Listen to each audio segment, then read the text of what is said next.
What is an automatic air vent, and where should they be used, and what the heck is inside these things?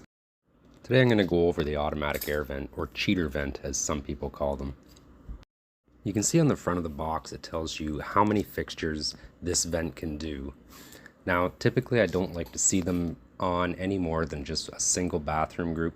Typically you just put them on kitchen sinks or bathroom sinks or whatever, but if you have to put a full bathroom, that's fine. Just I don't recommend using them for an entire house.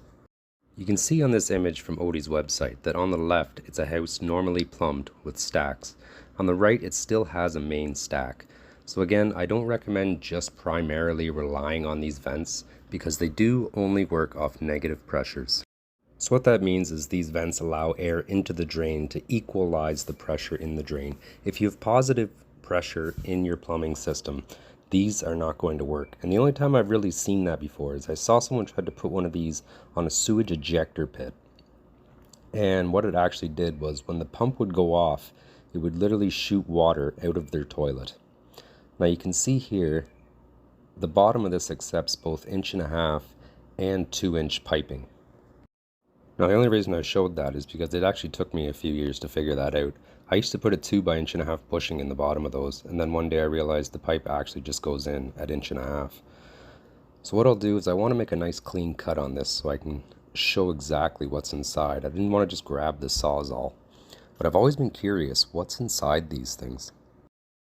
Now one thing I will mention, if you are installing an automatic air vent or a cheater vent, you must leave access to it. Because it is a mechanical device, it will fail. And when it fails, it's going to allow sewer gas into the house. So it's not a matter of if it'll fail, it's when it will fail. Because it will fail at some point. So now that I've got it cracked apart, we can actually see what's inside this thing. And I was actually a little surprised. It's just a small little gasket, which I kind of assumed it'd be a gasket, but not like this. This almost feels like a silicone-based product. It's very flexible, however, it is fairly tough too. You can see when I push my finger how it will open and close.